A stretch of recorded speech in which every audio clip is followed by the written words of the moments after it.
नमस्कार and welcome you world affairs. मैं प्रशांत Dhawan. Now recently Pakistan के जो वित्त मंत्री हैं, इनके फाइनेंस मिनिस्टर, इन्होंने बहुत ही बड़ा खुलासा किया है, ये बात रिवील करके कि रशिया ने कभी भी डिस्काउंटेड क्रूड ऑयल पाकिस्तान को ऑफर ही नहीं किया था। यहाँ पर आप देख पाओगे, पाकिस्तान का ही न्यूज आर्टिकल है, यहाँ पर लिखा हुआ है कि पाकिस्तान के जो फाइनेंस मिनिस्टर हैं मिफ्ता इस्माइल, इन्होंने ये कहा है कि बिल्कुल पिछली सरकार ने, इमरान खान की सरकार ने एक चिट्ठी भेजी थी रशियन गवर्नमेंट को कि हम आपसे सस्ते रेट पर वीट और ऑयल परचेज करना चाहते हैं, मगर रशिया ने उस चिट्ठी का रिप्लाई ही नहीं किया। ना उस सरकार को किया है, ना जो करंट गवर्नमेंट आ गई है, इन लोगों को भी कोई रिप्लाई यहाँ पे उसका आया नहीं है। और इन्होंने यहाँ पर यह भी ऐड किया कि अभी के लिए जो स्थिति है उसमें most probably Pakistan oil purchase करना भी नहीं चाहेगा रशिया से, क्योंकि यूएस सैंक्शंस का डर इनको लगा हुआ है। तो इस स्टेटमेंट से क्लियरली ये बात समझ में आ चुकी है कि पाकिस्तान के फॉर्मर पीएम जो बार बार ये कहते थे कि इंडिया आज़ाद कंट्री है क्योंकि हम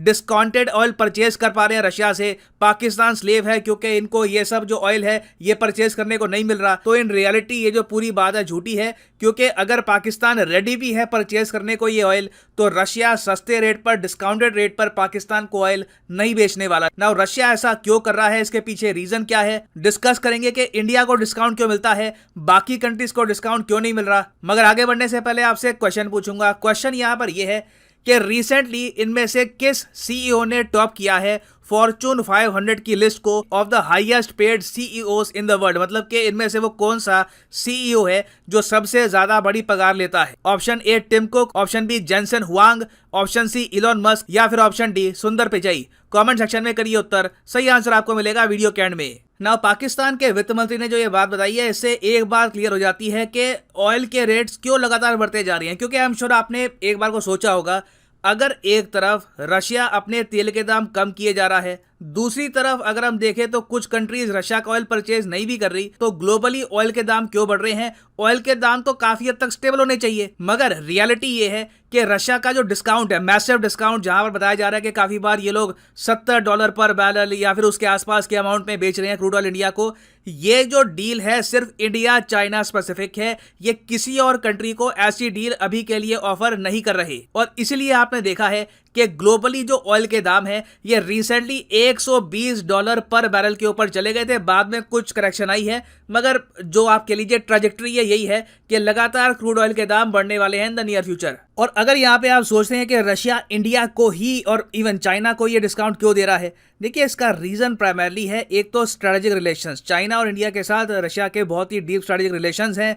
मल्टीपल इंटरनेशनल फोरम्स में कंट्रीज ये आपस में कम्युनिकेट करती हैं। फॉर एग्जांपल ब्रिक्स हो गया, एससीओ हो गया। उसके अलावा आपको पता होगा रशिया, इंडिया, चाइना का एक खुद का भी ट्रायलैटरल डायलॉग रहता है। फिर इसके बियॉन्ड आप अगर देखो तो एक बहुत ही बड़ा रीजन है वॉल्यूम। आप डिस्काउंट कब दोगे? आप मान लो आप खुद ही एक ट्रेडर हो, आपको कुछ बेचना है, आप डिस्काउंट किस ग्राहक को दोगे? क्या आप उसको डिस्काउंट दोगे जो बहुत ही कम मात्रा में आपसे कुछ परचेज करेगा, या फिर आप उसको डिस्काउंट दोगे जो बड़ा बायर है, जो एक बार को आपसे इतना ज़्यादा परचेज कर लेगा कि वॉल्यूम्स इतनी ज़्यादा होंगी कि डिस्काउंट में देकर भी ना आप काफ़ी सारा पैसा कमा लोगे।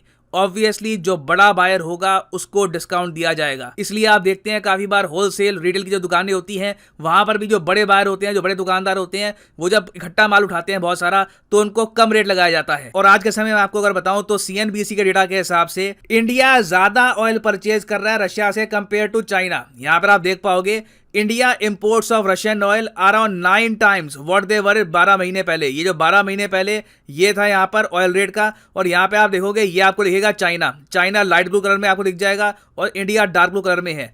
पिछले 3 महीने में देखो चाइना ने बिल्कुल भी इंडिया के आसपास ऑयल परचेज नहीं किया। इंडिया रिकॉर्ड लेवल्स पर ऑयल परचेज कर रहा है रशिया से, क्योंकि हमको डिस्काउंटेड रेट पर यह तेल दिया जा रहा है। और इसलिए पाकिस्तान ने मीडिया के थ्रू ये बात बोली है। बाय द वे इनका इंटरव्यू लिया जा रहा था अमेरिकन मीडिया द्वारा। पाकिस्तान के वित्त मंत्री थे, इंटरव्यू दे रहे थे। इंटरव्यू के दौरान इन्होंने यहाँ पर यह बोला कि अगर यूएसए हमको आश्वासन दे दे कि हम पे कोई सैंक्शन का खतरा नहीं होगा, कोई दिक्कत नहीं आएगी, तो बिल्कुल हम रशिया से ऑयल परचेज करना चाहेंगे। हालांकि अभी रशिया ने डिस्काउंट हमको दिया नहीं है, मगर हम ये भी चाहते हैं कि डिस्काउंटेड रेट पर, चीपर रेट पर अगर हमको मिलता है ऑयल, तो हम इसको बिल्कुल परचेज करना चाहेंगे। Pakistan would consider this offer. और मैं आपको ये बता दूं, अमेरिकन मीडिया ये इंटरव्यू पता क्यों ले रहा है? अमेरिकन मीडिया आज के समय टारगेट कर रहा है उन कंट्रीज को, उन बचे हुए देशों को जो Russian oil natural gas purchase कर रहे हैं, क्योंकि रिसेंटली यूएसए ने यूरोप पर इतना दबाव डाला कि यूरोपियन यूनियन के जो लीडर्स हैं उन्होंने ये कह दिया कि हाँ बिल्कुल बिल्कुल हम 90% बैन लगा देंगे रशियन ऑयल पर by the end of the year, मतलब कि इसी साल 2022 के अंत तक यूरोपियन यूनियन बहुत हद तक अपनी जो डिपेंडेंस है रशियन ऑयल पर ये कम कर देगा। तो यूरोप से रशिया को निकालने के बाद अब यूएस फोकस कर रहा है साउथ एशिया पर और बाकी एशियन कंट्रीज पर। मगर पाकिस्तान के लिए प्रॉब्लम यहां पर जेन्युइनली ये आ रही है कि अगर ये यूएस के प्रेशर के अंडर काम करते हैं, अगर ये सैंक्शन के डर के हिसाब से काम करते हैं, तो ये कैच 22 सिचुएशन में फंसे रहेंगे। कैच 22 क्या होता है? देखो, कैच 22 सिचुएशन ऐसी होती है जहां पे आपके पास जो भी विकल्प हो ना, हर विकल्प में आपका नुकसान नहीं होना है। आप आगे बढ़ोगे तो नुकसान है, पीछे जाओगे तो नुकसान है। You are in catch 22 situation. For example Pakistan के केस में अगर हम देखें तो अभी इनके पास विदेशी मुद्रा भंडार बहुत कम बचा है। आईएमएफ के पास जब ये लोग जाते हैं, कहते हैं कि हमारी हेल्प कर दो, आईएमएफ ये कहता है कि एक काम करो, अपने देश में जो सरकारी सब्सिडी देते हो ना तुम लोग, ये कम करो। सरकार और तरीके से जो लोगों की हेल्प करती है, आम आदमी की हेल्प करती है स्कीम्स के जरिए, ये कम करो, सरकार के खर्चे कम करो, तब जाकर हम तुमको योग्य समझेंगे हेल्प के। अब पाकिस्तान अगर ये सब करता है जो आईएमएफ पाकिस्तान को बोल रहा है, अगर पाकिस्तान प्रॉपरली इसको फॉलो करता है, तो ग्लोबली ऑयल के दाम इतने बढ़ चुके हैं कि पाकिस्तान की जनता झेल नहीं पाएगी, इनकी इंडस्ट्री झेल नहीं पाएगी। पाकिस्तान की वैसी इंडस्ट्री बहुत कमजोर है, बची कुछ इंडस्ट्री भी यहां पर कुचली जाएगी और इससे लॉन्ग टर्म में इनका विदेशी मुद्रा भंडार और भी कम होने वाला है। तो इस कैच 22 सिचुएशन का हल पाकिस्तान के सामने यह है कि इनको सस्ते रेट पर, कम रेट पर अगर क्रूड ऑयल मिल जाए